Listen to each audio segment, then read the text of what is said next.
Esta es la segunda entrega de la serie corta Situaciones propias al discípulo de Cristo.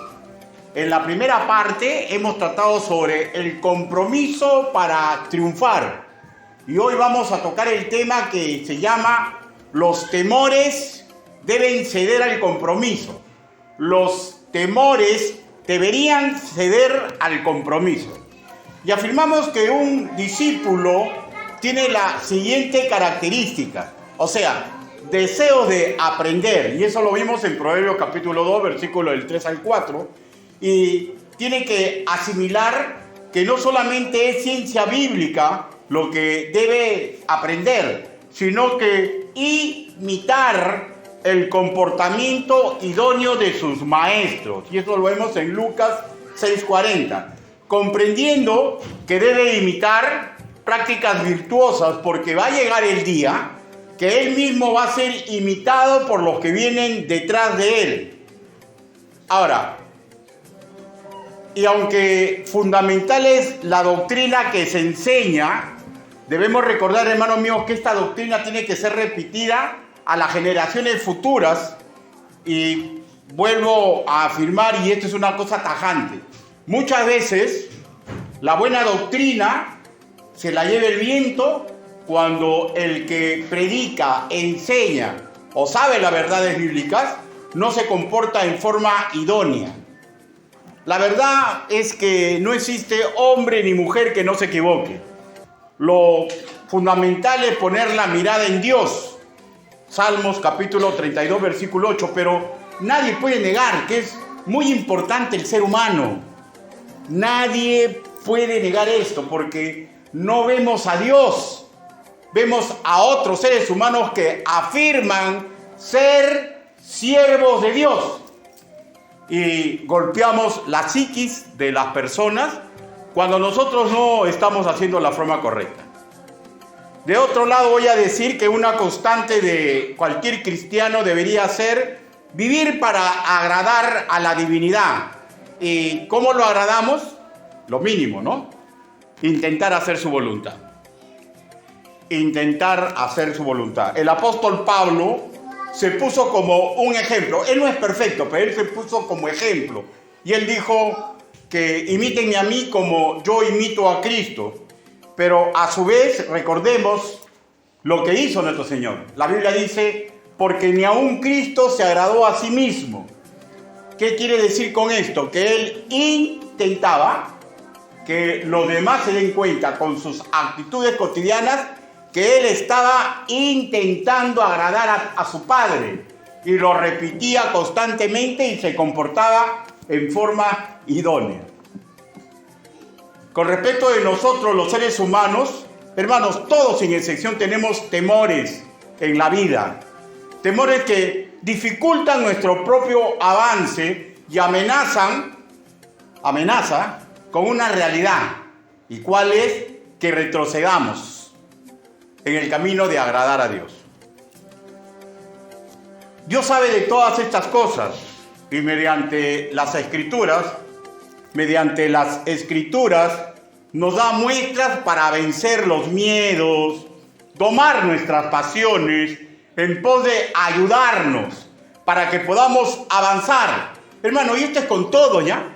Con apóstoles, profetas, pastores, con todos los creyentes, ¿ya? Por ejemplo, Elías y la viuda de Sarepta son ejemplos de personajes que, pese a sus miedos y dificultades, reaccionaron correctamente para el objetivo de servir a Dios. Antes de entrar en la enseñanza en sí, revisemos un poquito del contexto histórico que precede al encuentro que va a ser enseñado, del encuentro que tuvo Elías con la viuda de Sarepta.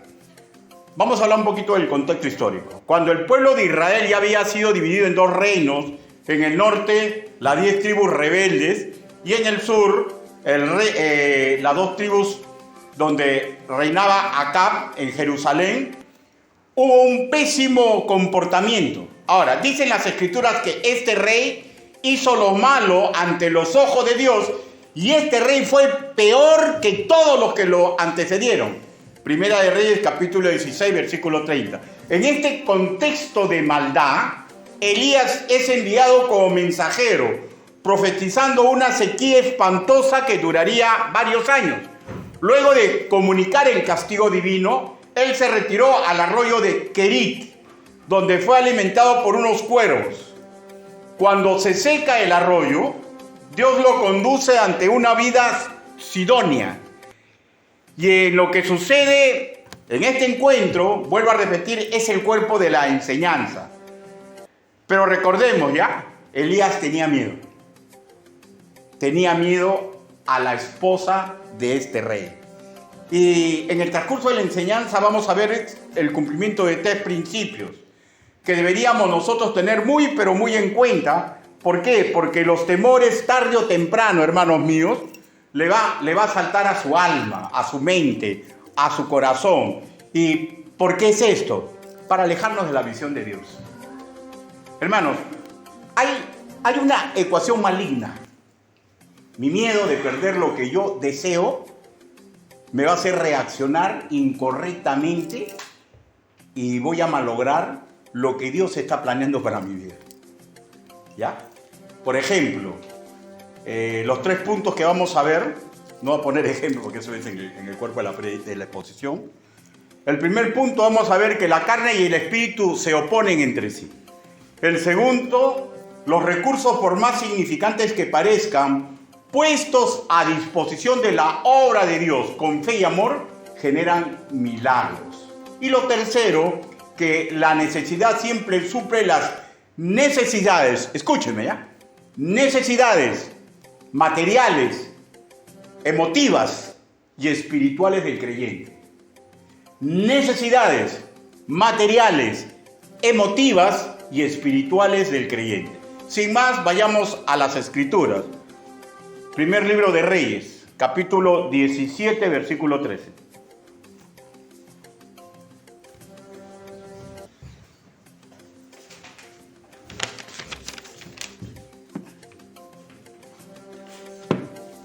Primer libro de Reyes, capítulo 17, versículo 13.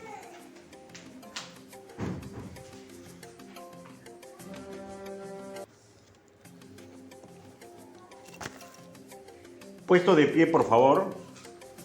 Los que tienen niños no. Los que están enfermitos tampoco, ¿no? Primera de Reyes, capítulo 17, versículo 13. Lo voy a leer una vez y por favor la segunda vez le voy a pedir que todos me acompañen en la lectura.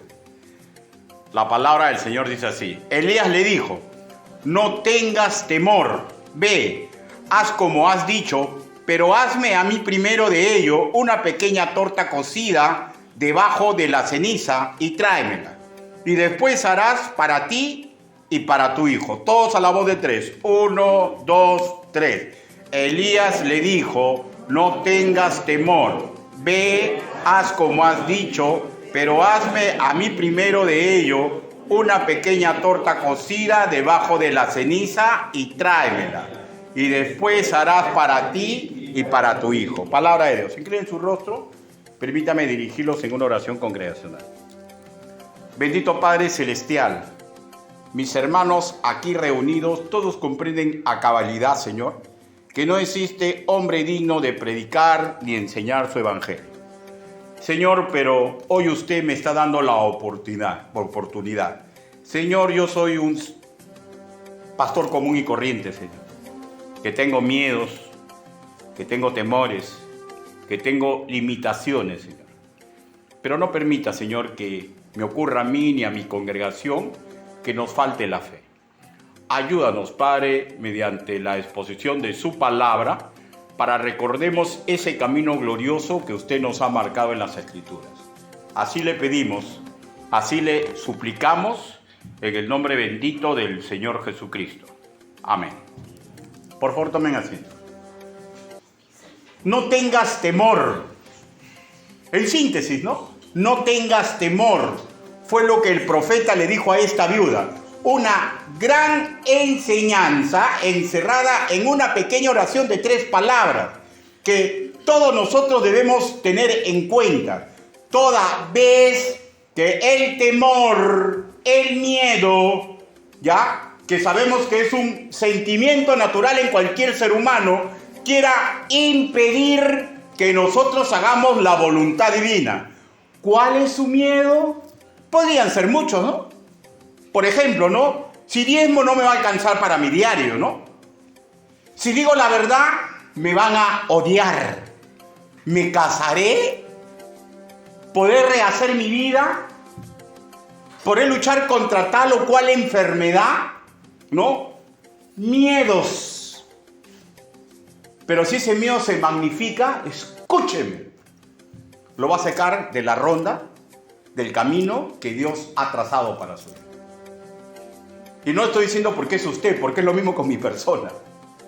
Es lo mismo con mi persona. Es maravilloso cómo Dios ve el miedo del profeta y lo manda a un sitio para que no tenga tanto temor. ¿Ustedes se acuerdan que el Señor, antes que se vaya, los mandó todos al aposento alto? ¿Por qué lo hizo? Porque ellos tenían miedo y todavía no estaban preparados para la fuerte labor que era ser embajador de Cristo. Le dijo, vayan hasta que sean investidos de poder.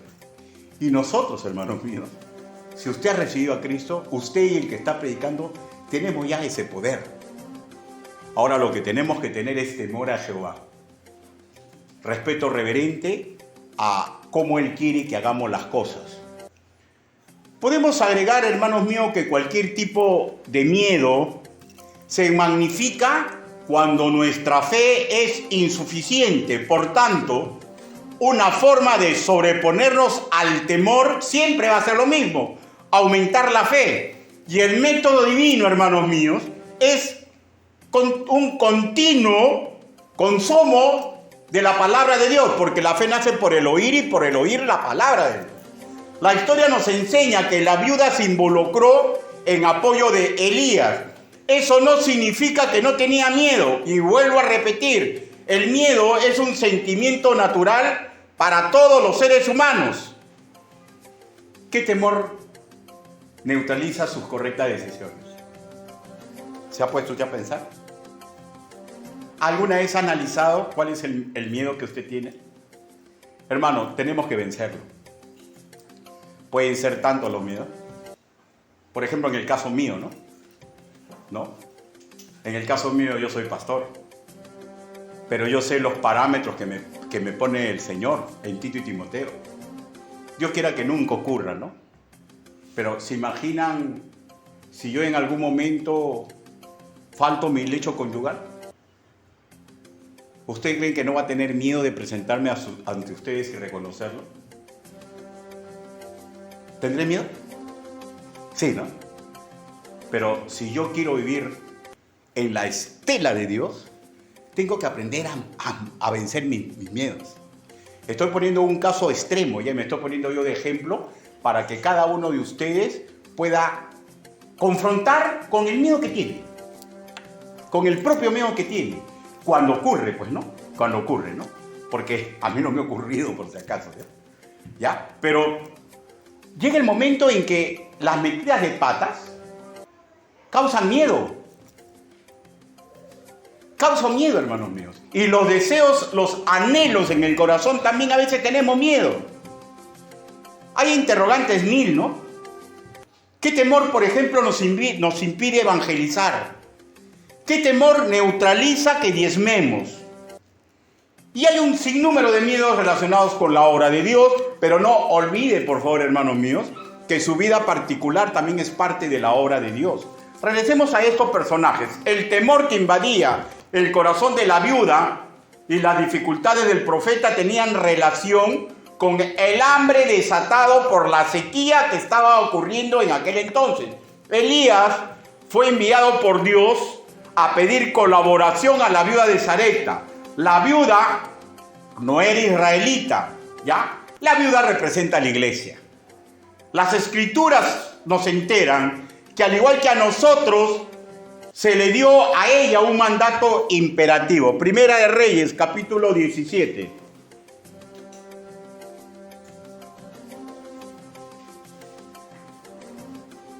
Miren el primer mandato imperativo.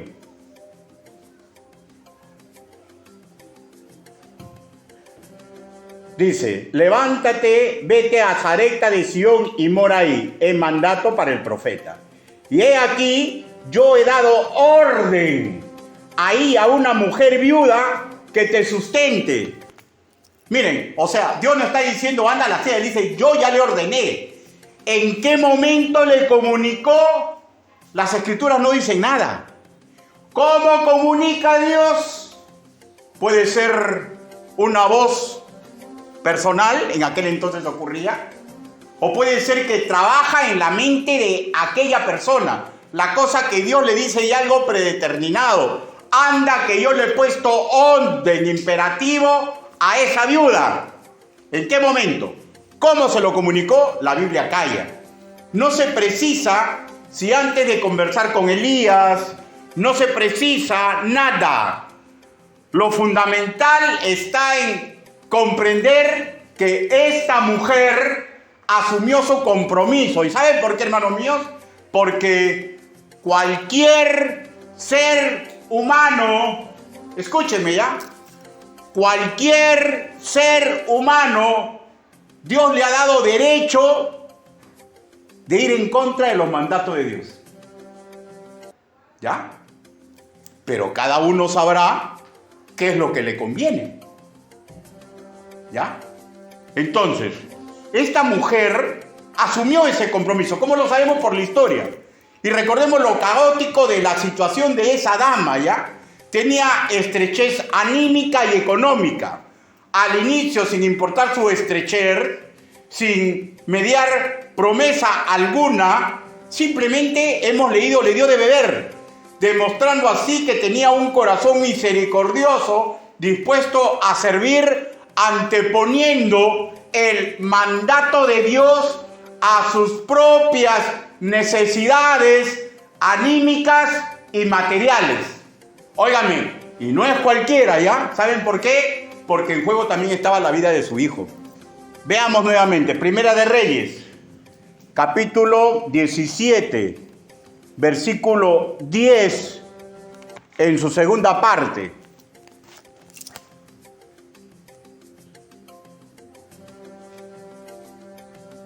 Le dijo, te ruego que me traigas un poco de agua en un vaso para que beba. Versículo 11 en su primera parte dice, yendo ella para traérselo, él la volvió a llamar. O sea, yendo ella a traérselo. Hermanos, yo no sé, ¿no? O sea, hace poco acá creo que cortaron el agua, ¿no? ¿No? ¿Llegaron a cortar el agua en esta zona? Bueno, ¿algunos han sufrido cortes de agua y fuerte de varios días? ¿Ya ha venido un vecino a decirle, regálame un poquito de agua? Y a veces, ¿cómo decimos? No le des mucho porque hay que guardar para nosotros. Debió a guardar. Ahora, ¿usted se imagina que tenga un poquito de agua y ve a su hijo desnutrido y sabe que ya hay varios niños que han muerto porque no han podido consumir agua? ¿Usted le daría agua a un extraño? ¿Le daría agua a un extraño? Este corazón misericordioso de esta dama no solamente era misericordioso, sino que Dios dice que ya le había hablado. A veces escuchamos el susurro, la voz de Dios cuando cometemos un error, ¿no? O por ejemplo, cuando alguien necesita algo y el Espíritu que te dice, por ejemplo, te dice, ofrenda, ofrenda, ofrenda. No ofrendo, no ofrendo, no ofrendo. ¿No? ¿Sí o no? ¿No? Ayuda, ayuda, ayuda. No quiero, no quiero, no quiero. Pero esta mujer escuchaba la voz de Dios y se combinaba con su corazón misericordioso. Ella superó el miedo de gastar lo poco que tenía. Elías, ya sabemos, ¿no? En algún momento tuvo miedo de ser muerto por Jezabel, que juró matarlo. ¿Ya? Juró matarlo. Y eso está en 1 Reyes, capítulo 19, versículos del 2 al 3. Ella y Elías, como todo ser humano, fueron sujetos a pasiones, en este caso miedo, pero aprendieron a sobrellevar su propia carga, demostrando su fe mediante su compromiso y obediencia a los planes de Dios. Ojo que esta mujer No solamente Dios le dice que ya le mandó. No se olviden que un profeta, un expositor de la palabra del Señor, cuando habla de los planes de Dios, ¿qué está hablando? Está hablando lo que Dios desea que hagamos. Esta mujer tenía un corazón de acuerdo al corazón de Dios. Cada uno de nosotros, como integrante de cualquier iglesia local, como administradores de lo nuestro, debemos tener vivo el ejemplo de Elías y esta viuda. Todos nosotros en algún momento tendremos problemas, tenemos temores, bajones espirituales, rebeldías. Ejemplos bíblicos hay. Por ejemplo, está Jonás, ¿no? Que huyó a Tarsis porque no quería llevar el mensaje a la pecadora Nínive. Ya, ¿y saben cuál era el miedo de Jonás? ¿Saben ustedes cuál fue el miedo de Jonás? El miedo fue lo siguiente, nacionalista. Ay, Nínive es enemigo de Israel. Y si Dios no lo destruye esta vez, cuando Nínive tenga potencia y los asirios tengan potencia, van a destruir a mi pueblo. Y tenía razón. Ocurrió. Pero ante el miedo tenemos que decidir. ¿Qué hacer? ¿Lo que dice la palabra del Señor o nuestro brillante análisis como seres humanos?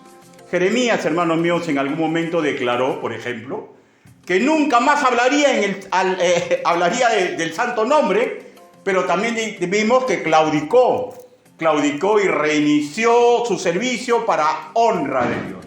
Óigame, la vida de Jeremías a mí me ha golpeado mucho, ¿eh? Es increíble, ¿no? Yo no me imagino predicando a multitudes, a mi familia, y que ni uno solo haga lo correcto. Debe ser fuerte, ¿no, hermano mío? Pero bueno, con respecto a la forma de vencer nuestras dudas y temores, repito, guarda relación con oír la palabra de Dios. Y yo le aseguro, hermanos míos, Jeremías, el famoso profeta llorón, tenía una intimidad increíble con Dios. Leía los escritos, le oraba a Dios, lo intentaba imitar y Dios le dio fuerza ante los miedos. ¿Quién no va a tener miedo, hermano mío, de ver que toda su familia se va al infierno? ¿Quién no va a tener miedo de comprender que el país que uno ama va a terminar por la pata de los caballos? Esos miedos los tenía. Pero no se refugió en su pesar. Siguió haciendo lo que le correspondía hacer como hijo del Altísimo.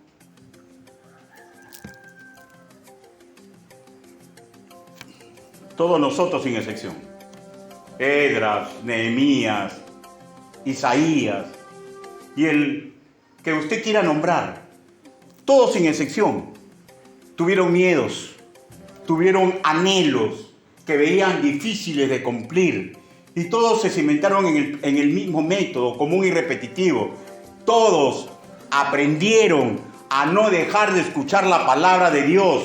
Y todos, ante sus naturales temores, se los comunicaban a Él. Conversaban con Dios. Y ese método, hermanos míos, no fue ajeno a Elías, por ejemplo. Primera de Reyes, capítulo 17. Versículo del 8 al 10. Miren lo que dice. Vino luego a él palabra de Jehová diciendo, está escuchando la voz de Dios, levántate, ve a Sarepta de Sión y mora ahí. Y mora ahí. He aquí, yo he dado orden ahí a una mujer viuda que te sustente. 10. Entonces él se levantó y se fue a Sarepta. O sea, escucha la voz de Dios y lo pone en obra. Escucha la voz de Dios y lo pone en obra. Escucha la voz de Dios y lo pone en obra. Y ténganlo por seguro, Elías seguía con miedo. Pero Dios le había dado un tiempo para que tenga comunicación con él. Lo separa, ¿no? Y lo comienza a alimentar con cuervos ¿no? Y lo pone en un arroyo para que tome agua, pero como ya era el tiempo, secó el arroyo. Y de hecho que ahuyentó a los cuervos. Y Elías comprendió que era el momento de reiniciar su camino. Venció al miedo. El motivo, ¿por qué Dios es paciente con usted? ¿Por qué Dios es tan paciente con su servidor? Porque Él está buscando adoradores en espíritu y en verdad, dispuestos a obedecer su palabra, porque, escúchenme, cada uno de ustedes es adalid de Cristo, que va a tener que luchar contra espíritus de maldad. Hermano, lo que le está pasando en la actualidad, producto de su pecado o producto de el mundo que lo quiere devorar, solamente es una situación que Dios ya permitió que suceda, ¿ya? Y Él en esa situación quiere a usted hacerlo reverdecer, que se vuelva como una águila, porque los retos que valen son los que vienen en el mañana. En el hoy lo que vale es la obediencia, no ciega, sino a la perfecta palabra de Dios. Hermanos, usted tiene miedos, usted tiene temores, y yo también. Pero tenemos que aprender a vencerlos. Y no vamos a poder vencer nuestros miedos si estamos dejando de lado el escuchar a Dios y superar el miedo y ponerlo en obra. Los que comunicamos el mensaje divino, vuelvo a repetir, también tenemos problemas, dilemas, temores, pero debemos confiar en Dios. ¿Y saben por qué yo debo confiar en Dios? Porque hay personas que me están mirando. Lo que le interesa es ver lo que yo hago. ¿Ya? Esa es la primera instancia. Lo segundo es ayudarme, ¿o no? Pero ¿cómo me pueden ayudar si ustedes no tienen intimidad con Dios? ¿Habría alguna forma que alguien me ayude? ¿Será con oro, con plata o con palabras bonitas? Usted no puede ayudar a nadie, hermanos míos. Escúchenme, por favor. Olvídese de su dinero, olvídese de su intelecto, olvídese de su juventud, olvídese de todo. Usted no puede ayudar a nadie si usted no tiene intimidad con Dios. No es necesario que usted sepa mis problemas. ¿Es necesario que sepa mis problemas? No. Es necesario que usted tenga intimidad con Dios, porque solamente los que tienen intimidad con Dios son capaces de orar por otros. Yo tengo miedos. Yo tengo problemas. Pero a usted no le debe interesar mis problemas ni mis miedos. Porque eso sería escarbar en mi vida. ¿No es cierto? A usted lo que le debe interesar es ver el ejemplo que yo doy y apoyarme en oración. ¿No será lo mismo de mi parte con ustedes? ¿O yo estoy indagándole su vida?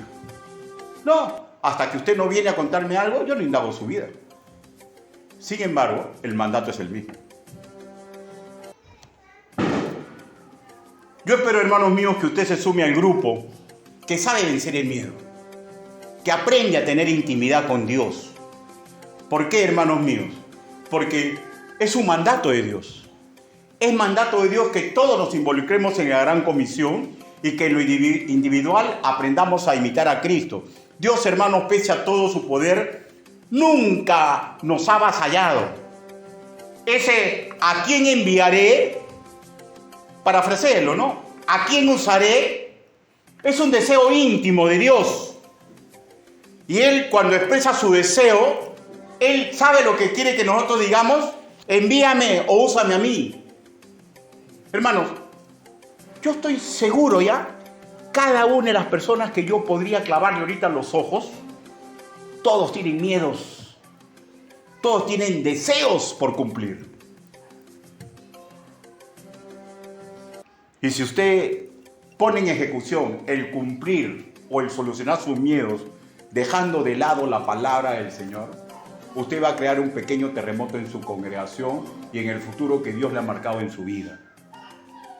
Cuando la respuesta positiva tarda en un nacido de nuevo, en muchos casos es producto del miedo. Otro es producto de falta de interés. Falta de interés que se traduce en que no logra madurar. ¿Ya? Y Dios nos manda, hermanos míos, a los pastores, a los maestros, a los padres creyentes, aprender a ser pacientes y seguir arando en corazones que hay veces todavía no comprenden su correcto compromiso con el Señor. Su compromiso no es mi compromiso es mío. Y cada uno tiene su propio compromiso. Pero, sin embargo, no nos manda a zarandear, nos manda a predicar, seguir dando buen ejemplo, seguir ayudando, como si los demás fueran barriles sin fondo. ¿Y ustedes creen que eso no cansa? ¿Ustedes creen que no cansa, hermanos míos? Está repitiendo lo mismo. Uno de los miedos es que el miedo es cansarse. Tirar todo por la borda y hacer mi vida. Pero la Biblia me dice a mí que si yo renuevo mi intimidad con Dios, Él renovará mi fuerza como las águilas. La pregunto, ¿no es lo mismo con ustedes? ¿O las promesas de Dios solamente son para los pastores, para los misioneros? No, hermano, las promesas de Dios son para todos. El Señor Jesucristo nos dijo con suma claridad, ¿no? Yo soy la vid, vosotros los pámpanos. Lejos de mí, nada bueno podréis hacer. Sea por miedo, sea por inmadurez, el alejarnos de los métodos de Dios, y hermanos míos, nos va a hacer más mal que bien. Pero a veces da miedo utilizar los métodos de Dios. Usted se imagina, levántate, vete a Sarepta de Sidón, ¿no? Y le dijo, ¿no? Yo ahí he puesto una mujer para que te sustente. Ya, eso se necesita fe, ¿no es cierto? Se necesita fe. Y todo en sus manos, hermanos. El mensaje, la estrategia, los obreros implicados. Elías escuchó directamente a Dios. La viuda, pueda que sí, como pueda que no. Y eso no es lo trascendental. Lo trascendental es que decidieron involucrarse en los planes de Dios. Hermano, porque la verdad, usted puede escuchar y seguir escuchando por el resto de su vida, pero sin decidir implicarse en los planes de Dios. Y para su vida no va a ser trascendental haber escuchado la palabra, porque recuerde y no se olvide que con la palabra que usted ha sido predicado va a ser juzgado. ¿Ya? La palabra no regresa vacía. Hay muchos que malinterpretan y dicen, no, la palabra regresa vacía, sí, va a cambiar. No. La palabra es para juicio, ¿ya? O para honra. Para juicio o para honra. Nosotros, hermanos míos, tenemos las escrituras para saber los planes de Dios. Y todos se suscriben dos, imitarlo y apoyar la gran comisión. No nos es, hermanos míos, no nos es permitido en la actualidad escuchar la voz audible de Dios. Y la verdad, con sumo respeto a mi Señor, ya no es necesario. Porque acá está todo lo que tenemos que tener. Nosotros, hermanos míos, tenemos que notar que a la viuda no se le pidió imposibles. Y lo mismo para nosotros. Solamente se le pidió que fuera una dadivosa mujer sobre sus bienes. Claro, la situación era difícil, ¿no? Porque habría hambruna general. Primera de Reyes, capítulo 17. Primera de Reyes, capítulo 17, versículo 10 en su segunda parte. Le dice, te ruego que me traigas un poco de agua en un vaso para que yo beba. Yendo ella, verso 11, para traérselo, él se lo volvió a llamar y le dijo, te ruego que me traigas también un bocado de pan en tu mano. ¿Ya? Hermanos, Elías sabía lo que le estaba ordenando, ¿no? Elías sabía de su carácter de enviado. Él no usó palabras antisonantes, como teniendo señorío sobre la viuda. No fue autoritario. Decentemente le dijo que se vuelva colaboradora de Dios. Ahora, Dios, hermanos, lo ha demandado ayer, lo demanda hoy y lo va a demandar mañana. ¿Ya? Cuando ocurre esto, nosotros somos el mañana. Y las demandas de Dios siguen iguales. Las demandas de Dios siguen iguales, hermano. Imítame e intrométete en la gran comisión. Ayer le demandó a la viuda de Sarepta, hoy a nosotros, que seamos en forma individuales buenos administradores de lo que Él nos ha dado. Nuestros dones, talentos, nuestro tiempo, nuestro dinero, todo lo que humanamente la mayoría de las personas reconocen que es mío. Hermano, mío no es nada, hermano. Todo es de Dios. Y Él no me pide todo, pero me dice que yo debo colaborar sanamente con lo que tengo. Un poquito de su tiempo será tan difícil, hermanos míos. Un poquitito de su tiempo para leer la palabra del Señor. Un poquito, una parte mínima de lo que gana. Un poquito, hermanos míos, del talento que Dios le ha dado. Hermanos, un poquito, hermano, hoy día predicas. Es un poquito, hermano. Es un poquito. Hoy día enseñas, es un poquito. Es tan difícil dejar todo lo que tienes que hacer para dar ese poquito. Porque de hecho, si yo tengo una buena relación con Dios, cuando yo le invito a alguien a que exponga, es porque el Señor me está moviendo a que yo lo haga. Es el Señor el que te está diciendo, no tu pastor. ¿No puedes darle un poquito de tu tiempo al Señor? ¿Un poquito de tus dones? Con respecto de esa dama, hermanos míos, era un momento sumamente difícil. Había visto el sufrimiento por la hambruna que producía la sequía, ¿no? Es probable que mucha gente a su alrededor ya había muerto, ¿no? Es posible que a la fecha noticias desalentadoras de toda la región llegaban a sus oídos, ¿no? Ella estaba esperando morir, lo dice la Biblia. Parece que ya no había esperanza. Ella recogía leña, por decirlo de alguna forma. Era su última cena, la de ella y su hijo. Todo se estaba hundiendo para ella. Pero ella seguía luchando noblemente y ayudando a los demás. Sabemos que no se negó darle de beber al sediento hombre de Dios. Esta mujer, hermanos míos, se inclinaba cada segundo de su vida a la muerte, pero no desatendía el susurro o la tormenta de voz que había sentido en su corazón. Le dio de beber al sediento, compartió sus provisiones. Pregunto, ¿qué diferente es la actitud de esta mujer? Ojo que esta mujer no es israelita, ¿ya? ¿Qué diferente lo de esta mujer a lo que sucedía en el pueblo de Dios de aquel entonces, en plena guerra? Segunda de Reyes. Busque, por favor. Segunda de Reyes, capítulo 6. Segunda de Reyes, capítulo 6.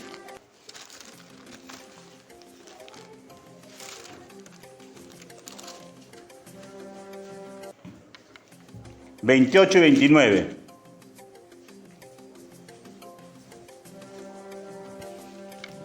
Y le dijo el rey, ¿qué tienes? Ella respondió, esta mujer me dijo, de acá tu hijo y comámoslo hoy y mañana comeremos el mío. 29, cocimos pues a mi hijo y lo comimos. El día siguiente yo le dije, de acá tu hijo y comámoslo. Mas ella ha escondido a su hijo. Cuando el rey oyó las palabras de aquella mujer, rasgó sus vestidos y pasó así por el muro, y el pueblo vio, y el cilicio que traía interiormente sobre su cuerpo. Qué dolor en el alma, ¿no? Ver esto, ¿no, hermanos míos? Qué dolor en el alma, ¿no? La otra mujer prefiriendo que su hijo tenga hambre, ¿ya? Por cumplir los dictámenes de su misericordioso corazón, y la otra mujer comiéndoselo. Porque así es, pues, hermano, cuando uno quiere cumplir sus deseos. No le interesa nada. Yo pregunto, ¿no? Si a una persona no le interesa a Dios, ¿usted cree que le va a interesar a su esposa? Si a una persona no le interesa, ¿usted cree que le va a interesar a su esposo? Si a una persona no le interesa a Dios, ¿usted cree que verdaderamente le va a interesar a su hijo? ¿Ya? Entonces, lo que pasa es que hay muchos que sí les interesa, pero no están aceptando ser edificados en la bendita y perfecta palabra de Dios. Porque, hermano, el desarrollar virtudes no es magia. El desarrollar virtudes es una constante acercamiento a tener intimidad con Dios. Ella le dijo, no tengo pan cocido. Suena a decir, tengo tan poco pan. Y hay momentos en nuestra vida que nos sentimos así, ¿no? Nos vemos insignificantes, estrechos, ¿no? Que hay otros que hay cosas que han logrado y nosotros no hemos logrado, ¿no? Y nos sentimos como pobrecitos. Hermano, pobrecito es el demonio que perdió la gracia de Dios. ¿Ya? No hay creyente que sea pobrecito. Los creyentes tenemos que aprender a esperar el plan de Dios para nuestra vida. ¿Ya? Sin olvidar que Dios es completamente rico y misericordioso en abundancia. En forma parecida, hermanos míos, a la viuda, nosotros cuando tenemos dificultades, cuando tenemos momentos difíciles, cuando deseamos algo, pero parece que no viene a nuestra vida, hermanos míos, tenemos que comprender que los miedos tienen que ceder ante nuestro compromiso. ¿Y cuál es el compromiso que yo y ustedes han hecho? Ser imitadores de Cristo. ¿Y cuál es el otro compromiso que por voluntad propia, al recibir a Cristo como nuestro Señor y Salvador hicimos? Empujar el carro de la gran comisión. Y en estos dos aspectos está incluido todo, la familia, el trabajo, todo, hermanos míos. Porque la obra de Dios no solamente se suscribe a lo eclesial, se suscribe donde un creyente pone la planta de su pie. ¿Qué es más importante, hermanos míos? ¿Qué es más importante para su vida? ¿Cuál es el compromiso adyacente a estos dos grandes compromisos que usted ha delimitado como su plan de vida? Y cualquier decisión que usted haya tomado para su plan de vida, que está concordante con estas cosas, hermanos míos, va a causar miedos, va a causar pesares. ¿Cuál es el problema que tienen? Hay unos que dicen, por ejemplo, tienen el miedo de perder su juventud, ¿no? ¿Sí? ¿Han escuchado? Yo quiero divertirme, yo todavía, no mi juventud, no. Pero es así, ¿ya? Ahora, lo triste y lamentable es que son excusas, ¿ya? Porque hay viejos que dicen, yo ya estoy viejo. Eso es para los jóvenes. ¿Ah? O sea, ¿qué miedo tiene el joven? ¿De volverse viejo? ¿Y qué miedo tiene el viejo? ¿Ah? ¿De no gozar lo último que le toca? O sea, y en el fondo damos cuenta que, hermano, que los miedos que tenemos están relacionados con nuestros deseos, lo que nosotros deseamos. Hermano, y el compromiso tiene que ir más allá de los deseos, tiene que cuadrarse detrás de los deseos de Dios, ¿no? ¿Qué podrá decir la persona que tiene pocos conocimientos? Yo tengo tan pocos conocimientos. ¿Y qué podrá decir el que pasa angustias económicas? Yo gano tan poco. ¿Y qué podrá hacer, no, hermano? No, la verdad que cada uno tiene sus propios miedos, ¿no?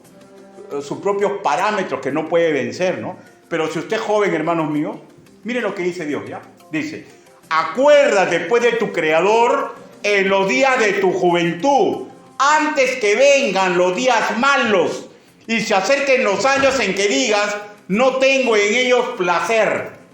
Entréguenle su juventud. Los casados pueden decir, y nosotros, pastor, pasamos piola, ¿no? Primera de Corintios, capítulo 7, versículo 29. Primera de Corintios.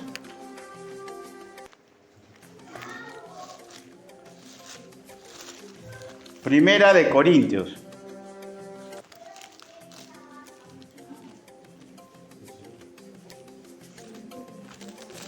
Capítulo 7.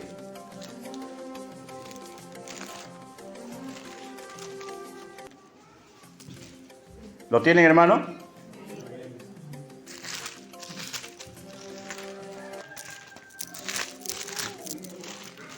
Primera de Corintios, capítulo 7. Y yo sé que los más curiosos están intentando adivinar cuál es. 7, versículo 29, dice así. Pero esto digo, hermanos, que el tiempo es corto. Resta, pues, que los que tienen esposa sean como si no la tuvieran. ¿Ah? Primera de Corintios, capítulo 7, versículo 29. Pero esto digo, hermanos, que el tiempo es corto. Resta, pues, que los que tienen esposa sean como que no la tuvieran. O sea, usted puede decir, está ordenando que desatendamos a nuestras esposas, qué bacán. No. Escuchen, esto tiene que ser comprendido con el contexto para abajo. Dice el versículo 7:32, dice, quisiera pues que estuviese sin congoja. El soltero tiene cuidado de las cosas del Señor, de cómo agradar al Señor. ¿Ya? Y en el versículo 33 dice, pero el casado tiene cuidado de las cosas del mundo, de cómo agradar a su mujer. O sea, lo que le está diciendo al casado, le está diciendo, está bien, no te preocupes de tu mujer, pero primero estoy yo. Y igual le dice la mujer, no te preocupes de tu esposo, pero primero estoy yo. Yo quiero que tú te comportes, yo soy tu primer amor. No es ni tu esposo, ni tu esposa, ni tus hijos. Entrégame a mí primero. Óigame, y eso no es egoísmo, ¿ya? Ese es el máximo regalo que nos da. Porque solamente, escúchenme por favor, solamente el hombre que suspira correctamente por Dios es capaz de darle lo correcto a su mujer y a sus hijos. ¿Ya? Por eso que el casado va por la mujer, lo que quiere la mujer. No, está bien, no descuida a tu mujer. Pero no olvides, y yo no debo olvidar, que lo primero para mí tiene que ser Dios. Por eso que Pablo decía, yo quisiera que nadie se case. ¿Y sabe de qué está hablando? De siervos fieles. Porque cuando un siervo fiel se casa, baja un poco en la sintonía, porque su corazón es para su mujer. Tiene que meterse en cosas del mundo por ella. Igualito es la mujer. Y Dios le dice, no, está bien, no descuides. Para todo tiene un tiempo y todo tiene debajo del sol, tiene su hora. Pero tu primera relación es conmigo. ¿Ya? Fríamente diré, hermanos míos, que tenemos que aprender a involucrarnos con Dios. Y ahí se cumple, hermanos míos, mucho de los grandes problemas que tenemos. Muchos de los grandes problemas que tenemos. ¿Qué fue lo que hizo Elías? Versículo, regresemos a Reyes.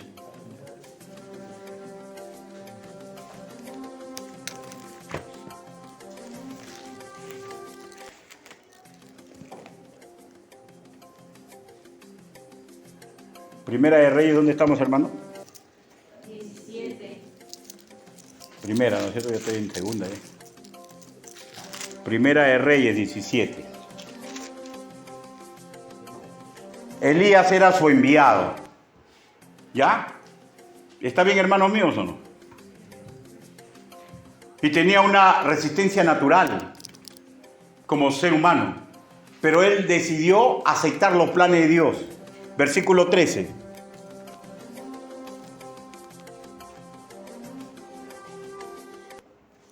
Acuérdense, miren. 13. Miren el miedo que él tenía. ¿No ha sido dicho a mi señor lo que hice cuando Jezabel mataba a los profetas de Jehová, que escondía a 100 varones de los profetas de Jehová, de 50 en 50, en cuevas, y los mantuve con pan y agua? ¿Cuál era el miedo que tenía Elías? A esta mujer, pues.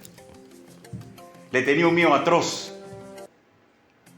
Y sin embargo, el Señor también a él lo escondió y después lo mandó a trabajar. Hermanos, no interesa el miedo que tengamos. Lo que interesa es de que aprendamos a vencerlos. Aprender a vencer nuestros miedos.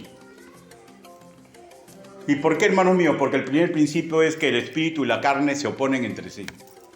Si usted todo lo va a relacionar con su mente, ¿ya?, y con su corazón, usted se va a equivocar. Tiene que acostumbrarse a reaccionar con el Espíritu de Dios, con la orden de Dios, con los planes de Dios, pese a que le duela en el alma. ¿Ya? ¿Y cuál es el segundo principio? Los recursos, por más insignificantes que parezcan, cuando son puestos a disposición de Dios, generan milagros. ¿Qué fue lo que hizo la viuda de Sarepta?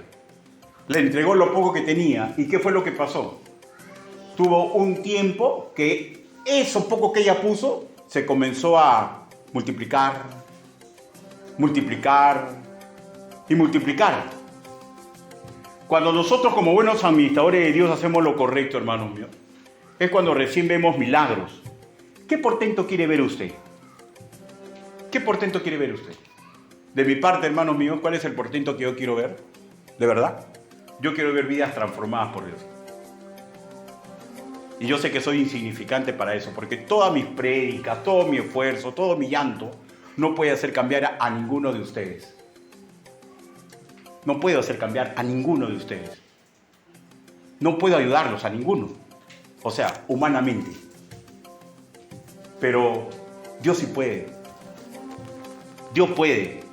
Y los pocos recursos que yo tengo, mi pequeña oración, mi pequeño estudio, mi pequeña dedicación. Hermanos, si yo los pongo a disposición de Dios, yo voy a ver milagros. Hermanos, yo he visto milagros. Yo he visto gente cambiada. Como a veces tengo dolores en el alma, ¿no? Pero, ¿me faltará la fe o seguiré adelante? ¿Qué es lo que quiere usted para su vida? ¿Le está faltando la fe o está siguiendo adelante? ¿O ya se aburrió de trabajar para Dios y quiere que suceda todo como usted quiere? Hermano, el quid del asunto, hermanos míos, es vivir agradando a Dios.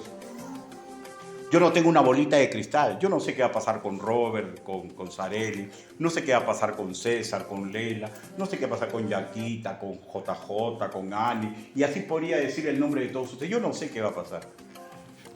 Pero yo soy un hombre que tiene fe. Y los mensajes que yo preparo no los preparo para ustedes, los preparo para Dios. Y yo sé que Dios utiliza la parte que Él cree conveniente para golpear el corazón de mis hermanos. Y no puedo hacer más. Y claro, orar y dar buen ejemplo, ¿no? Pero todas esas cositas son insignificantes porque yo soy un hombre común y corriente. ¿Quién podría vestirse, ponerse en el calzado del Señor Jesús? Hermano, usted y mi persona somos gente insignificante. Somos tan insignificantes. Pero ese pequeño esfuerzo que yo hago, esa pequeña, insignificante oración de un hombre común y corriente, ese pequeño tiempo que ocupo en mi vida para preparar mensajes para el Señor, ese pequeño diezmo que yo pongo, hermanos míos, porque el diezmo es pequeño, no es el 10%, hermano. Es una pequeña contribución. Todas esas cosas van a generar milagros. No tengo más que decirles, hermanos. Yo tengo que tener fe que todo lo que yo hago correctamente va a generar milagros. Y usted tiene que pensar lo mismo, hermanos míos. Usted tiene que pensar lo mismo. Elías fue un hombre sujeto a pasiones, semejante a las nuestras. Eso dice la Biblia. Y la viuda de Sarepta, pregúntele a cualquier madre acá. Si hubiera una escasez y comenzaran a morir las personas porque no hay alimentos, pregúntele. ¿Qué haría? Con el última jarra de agua, ¿ya? Y con el último pan que tiene. ¿Qué haría? ¿Qué haría? Y si hubiera un mandato directo de Dios que le diga, ¿no? Entrégaselo a fulanito de tal. Claro, ahorita Dios no va a hablar en forma audible, ¿no? No va a hablar en forma audible, pero ¿qué haría? Ese ¿qué haría? Es un supuesto nomás. ¿Por qué? Porque ese mismo miedo, transfórmelo en el miedo que usted tiene, ¿ya? Transfórmelo en ese miedo, ¿ya? Y entrégale el pan y el agua al profeta, implica, entrégame tus decisiones para hacerlas como yo te estoy diciendo. Y cuando usted haga eso, yo le fumo un certificado. Usted va a ver cosas grandes y maravillosas. Porque se va a cumplir siempre el tercer principio. La divinidad siempre va a suplir mis necesidades materiales, mis necesidades emotivas y mis necesidades espirituales. Y no como yo quiero, porque mi plan nunca es perfecto, sino como Él lo ha dispuesto. Hermanos, todos estamos en un mundo que está lleno de temores, de miedos. Y usted no escapa de eso, ni yo tampoco. Pongamos a disposición del Señor nuestra insignificancia, el poquito de tiempo, el poquito de dinero, el poquito de dones, ¿ya? Y vamos a ver cosas maravillosas. Y el primer efecto, hermanos míos, no es en el próximo, es en uno mismo. Porque el que se somete a la palabra del Señor logra paz para su ser. Y después, todo el resto es ganancia. Inclinen su rostro, vamos a orar. Bendito Padre Celestial. Señor, esta dama, Señor, le entregó todo lo que el profeta le dijo que entregue para la obra de Dios. Señor, tenía tan poco. Señor, ella lo entregó. Y vio cosas grandes y maravillosas. Señor, un tremendo conflicto. Señor, y sabemos que usted nunca nos ha puesto en ese conflicto, Señor. Y si algún día usted nos pone, Señor, que la gloria sea para usted, porque usted quiere que nos volvamos célebres entre los creyentes, Señor. Señor, pero ponga en nuestro corazón de entregarle lo que debemos entregarle, Señor. Señor, nuestro tiempo, nuestros dones, las cosas materiales que usted ha designado que debemos entregarle. Ponga en nuestro corazón, Señor, entregar esas cosas de repente insignificantes para otros, pero en sus manos, Señor, podemos hacer milagros.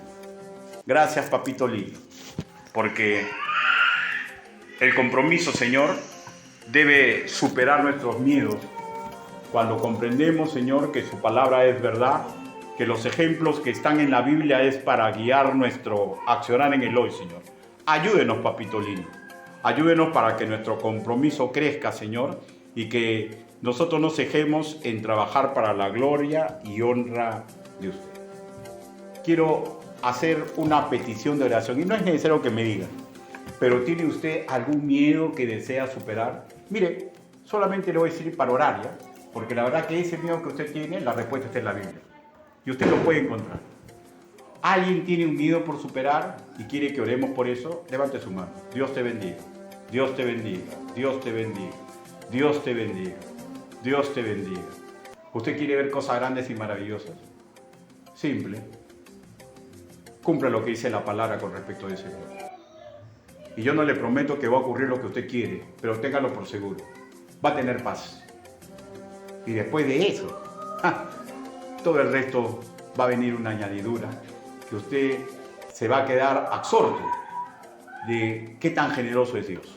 Vamos a orar. Bendito Padre Celestial, Señor, usted ha visto las manos levantadas. Señor, mis hermanos tienen miedos. Mis hermanos tienen dificultades, Señor, como sus siervos, Señor. Señor, pero sabemos que la receta siempre está en la Biblia, Señor. Ayúdenos, Señor, a pegarnos a su palabra, Señor, para esperar que usted abra las arcas del cielo para nosotros. Y sabemos, Señor, que no vamos a recibir, hay veces que no recibimos lo que queremos, pero recibimos lo que necesitamos.